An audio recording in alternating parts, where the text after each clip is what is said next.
अनेक जन्मात आपल्याला ते सुखपूर्वक आपण जीवन जगत असतो.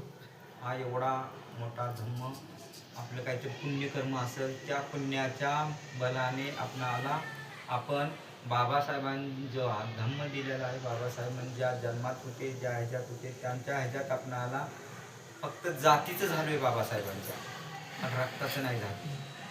फक्त नावाला आपण बाबासाहेबांच्या हो म्हणतो, बाबासाहेबांना मानतो, बाबासाहेबांनी धम्म दिला आहे, तिथं फक्त धम्माचं वंदन करतो, ह्याच्या पलीकडे काय नाही. जय भीम आहे म्हणून सांगतो आणि बुद्ध आहे म्हणतो, ह्याच्या पलीकडे तुमचं आचरण नाही.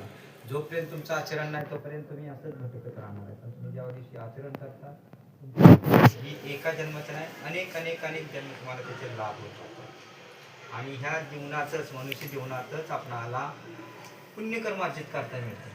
प्राण्याच्या ह्याच्यात हे करता येत नाही, पण मनुष्य जीवनात आपणाला चांगल्या आणि वाईटाची जाणीव होती, काय करायचं काय नाही हे कळतं.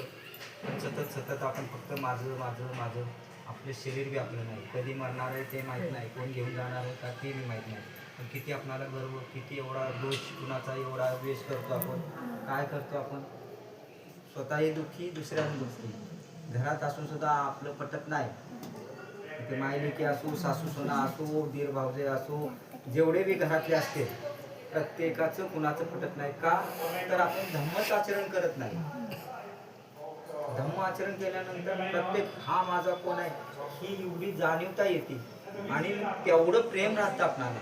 ही माझी आई आहे, या आईचा माझा, मग या आईने मला जन्म दिलाय, मग या आईला मग कसं बोलायचं, तर आपोआप त्यांना बल येतं, तेवढाच आदर करतात. हा माझा भाऊ आहे. पण हे आपण माहीत नाही आपणाला, आपण फक्त नुसतं जगायचं म्हणून जगतो.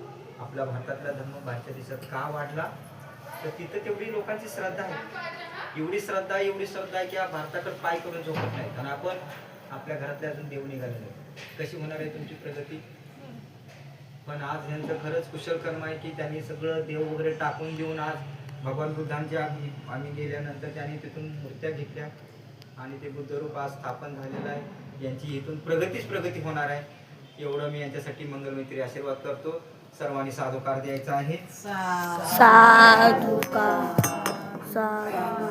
सर्वीतियो विवर्जन्तु सर्वरोगो विनाशतो माते भवन्तन्तरायो सुखी दीर्घायुको भव.